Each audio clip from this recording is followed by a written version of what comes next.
music industry at the moment? It's an interesting place at the moment because not a lot of people are selling records, which means that investment in developing new music and investment in the kind of music scene is at a really early stage. So in terms of like the Chinese scene, the domestic scene, you know, there's sort of new bands coming up and there's a scene developing, but it's the business structure isn't there really, which means that for international artists as well, the same thing applies. You know, it's difficult to sort of head over to China and sell records and base like a long-term plan off that. But saying that, I think the rest of the world is really struggling, and I think in the future China is going to prove to be the place where some of the answers come from as to how you deal with you know, free music, for example. So yeah, it's an interesting place. But why is it so difficult to sell records right now in China? Well, China has a sort of a real history of CD piracy and counterfeiting a lot of things. You know, so CDs are obviously a big problem. So people estimate it's around sort of 95% of all CDs sold are counterfeit, which is obviously a big issue if you're trying to invest in music and trying to make your money back through CD sales. But I think, as I said, in the West, you know, we're going through this big issue with CDs now, whereas in China that this is like an old problem, so people have already kind of adapted to that situation, and different business models have to spring up out of necessity. And it's the same with digital music as well. Over there, ever since the internet really started up, digital music has been free.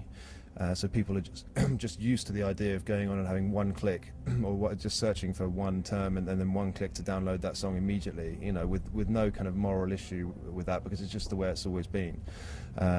So you know, you could sort of argue against that and say, you know, try and combat that, but actually what people in China have to do is just accept that as a fact and then react to that. You know, which just makes a very different environment for making music and you know, once again, it's interesting. Yeah. Let's say a Danish band would like to try to make it in China. What does it take? It requires a long-term plan, really. I mean, there's not many examples of international artists coming and getting a grassroots following and slowly sort of nurturing that over a number of visits, as you would do in the West. Because there's no revenue base there to sort of tour off. You know, you can't. It's difficult to license albums into China, and therefore it's difficult to justify going over there time and time again.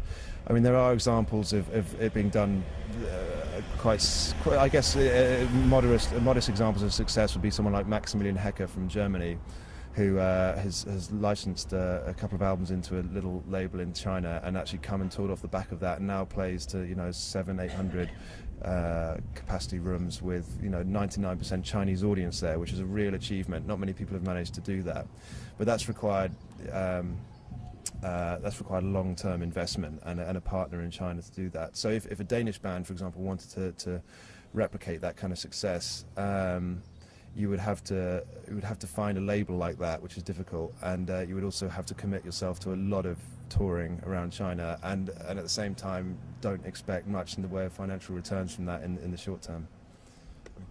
At the moment, what kind of music genres are hot, if you can call that, in China?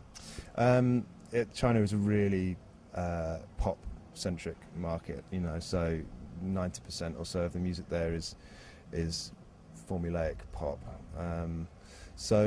But music, you know, contemporary music there is still in fairly early days. You know, in the West we've got sort of rock and roll history, you know, from the 50s, you know, where kind of the rock explosion and all the genres that sprung up after that, and we've kind of taken them a step at a time and sort of, you know, learn as we go, you know, and so all of the genres are very, very defined, and we understand what the background is of each one. But whereas in China, you know, contemporary music really only started coming to China properly throughout the 80s, and so at the same time those floodgates opened, you would have, you know, Michael Jackson coming in at the same time as David Bowie and at the same time as, you know, Elvis Presley. So people just take all this stuff on at one time, and it's quite overwhelming, you know. So what you do see is you see this pop music which has little inflections of different styles of music, but it's still pop, you know.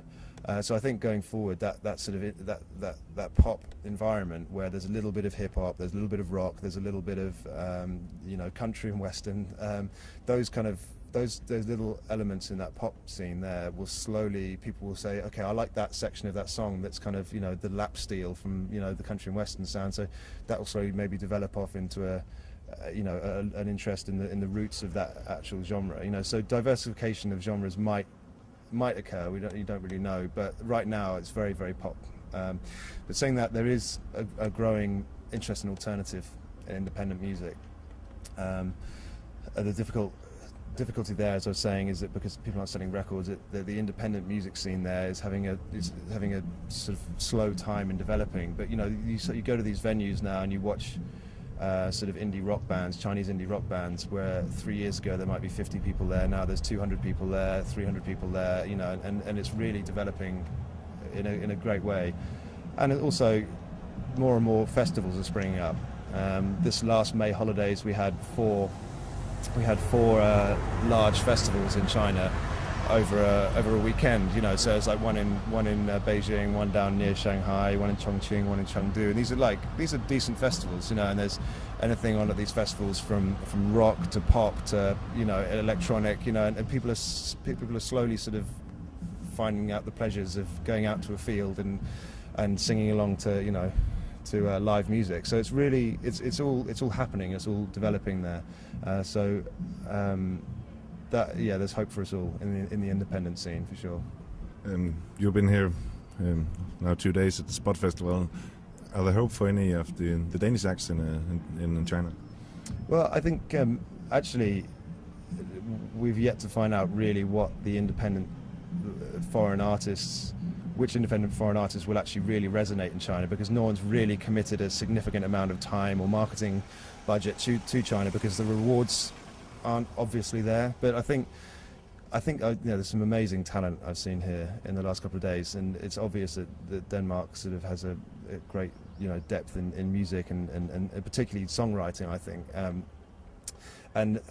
And the Danes' sort of love of melody, I think, is going to be really important in China, because the overriding important factor in Chinese music is melody. It's not a rhythmic sort of focused fan over there. It's much more melodious, and I think that Scandinavia offers up a lot in terms of that. So I think.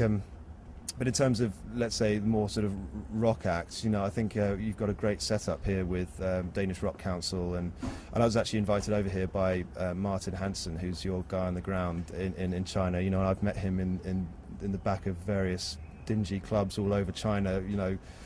Really working hard to get Danish bands these good gigs in China. And so you've got yourself quite a champion there. And so I think that stuff really helps Danish music along in China, and I think that if you're interested in developing in China, someone like Martin or Danish Rock Council or Danish Music Export, they're on the ground over there and they know what's going on, so they're a huge credit to you. Yeah.